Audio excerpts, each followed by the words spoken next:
Hello, Jason with Sugar, and doing some Liberty backing after I had spent some time trimming Sugar's hooves.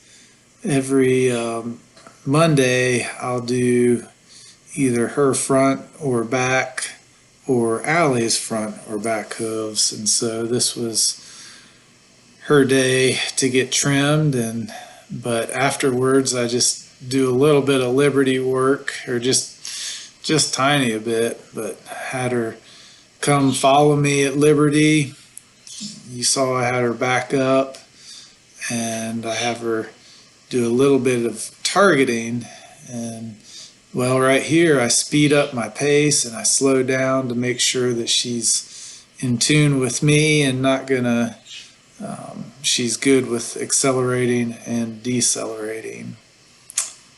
And on this particular morning, actually on every morning these days, especially as the fall's coming, we've got deer and turkey all over the place. And so there is a deer out in front of us, and that's getting her attention. But and also she's just offering to go to another target, thinking that will get her a reward.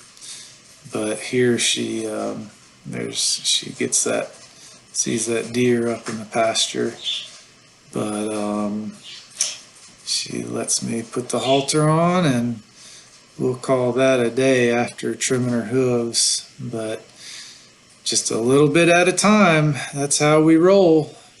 Thanks for watching. Be sure to like, subscribe, comment, and share.